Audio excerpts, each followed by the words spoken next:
रक्त तपासणी, हृदय आजार, ECG तपासणी, मोतीबिंदू, कासबिंदू, पडद्याच्या शस्त्रक्रिया, दंत तपासणी आणि दंतोपचार, कॅन्सर आजार उपचार यासह संपूर्ण शरीराची तपासणी सन सिटी भागात आयोजित महाआरोग्य शिबिरात करण्यात आली।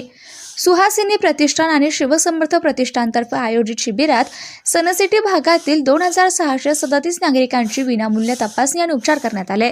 सन सिटी, माणिकबाग, नवीन DP रोड, सिंहगड रस्ता येथे आयोजित शिबिरात मोफत केमोथेरपी, रेडिएशन शस्त्रक्रिया, खुब्याची शस्त्रक्रिया, किडनी स्टोन, दुभंगलेले फाटलेले ओठ शस्त्रक्रिया, हाडांची ठिसूळता, मधुमेह तपासणी, डायलिसिस, ॲक्युप्रेशर यांच्यासह औषध वाटप करण्यात आले। शिबिराचं आयोजन मंजुषा नागपुरे यांनी केले असून दीपक नागपुरे यांच्या वाढदिवसाचा औचित्य साधून हे शिबिर घेण्यात आले। नागरिकांच्या सर्व प्रकारच्या तपासण्या आणि तपासण्यामध्ये जर एखादा आजार आढळला तर त्यावर लागणाऱ्या सर्व शस्त्रक्रिया शासकीय योजनेअंतर्गत आम्ही इथे आयोजित करण्यात आलं होतं। सकाळपासून जवळपास 2-1 हजार नागरिकांनी आता या शिबिरास व्हिजिट केलेली आहे, त्यांच्या तपासण्या केलेल्या आहेत। यामध्ये जे कोणी अशा पद्धतीत आजारी आढळतील, ज्यांच्यावर शस्त्रक्रिया करण्याची गरज पडेल, ती आम्ही सर्व शस्त्रक्रिया मोफत करणार आहोत। त्याचप्रमाणे इथे मुख्यमंत्री सहायता कक्ष, शहर गरीब योजना अशा काही संस्थाही आलेल्या आहेत।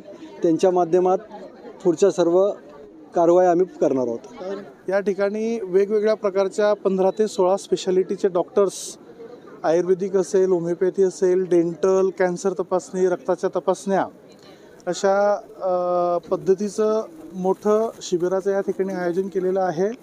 त्याचा नागरिकांनी सकाळपासून अतिशय चांगल्या पद्धतीने नागरिकांचा या ठिकाणी त्याला प्रतिसाद मिळत आहे।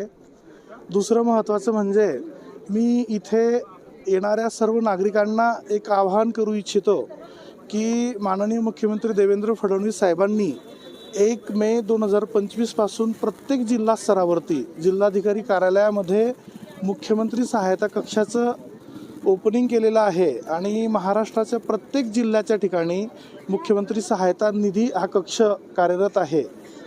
आपण बघितलं असेल की मुख्यमंत्री सहायता निधी हा कक्ष बऱ्याच वर्षापासून कार्यरत आहे, परंतु इतके दिवस लोकांना याची पाठपुरावा करण्यासाठी थेट मंत्रालयात जावं लागायचं।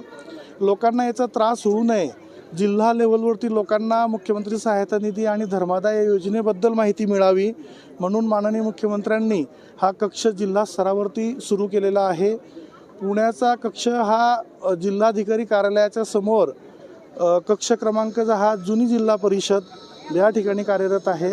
20 प्रकारच्या गंभीर आजारांवरती जे आजार महात्मा ज्योतिबा फुले योजना असेल किंवा इतर योजनेमध्ये बसत नसतील अशा गंभीर आजारांवरती थेट आर्थिक मदत माननीय मुख्यमंत्री महोदयांच्या माध्यमातून या कक्षाच्या माध्यमातून डायरेक्ट दिली जाते। तर त्याचा पुण्याच्या नागरिकांनी लाभ घ्यावा आणि आमच्या या कक्षाशी संपर्क साधावा। धन्यवाद। नॅशनल पार्कमध्ये राहिलं आहे, D5मध्ये 1 नंबर, आणि ही योजना चांगली तशी आहे आणि बाकी काय बोलू शकत नाही। तुम्हाला काय त्रास होता? कुठले? मला गोळ्याचं म्हणजे सोडियम माझं कमी झालं, त्यावरती गोळ्या पाहिजे होत्या, ते सांगितलं त्यांना मी। आता मग काय करता येते आता? हां, ट्रीटमेंट चांगली मिळाली त्यांची, हाय ट्रीटमेंट चांगली आणि योजना पण चांगली आहे आता खरं म्हणजे।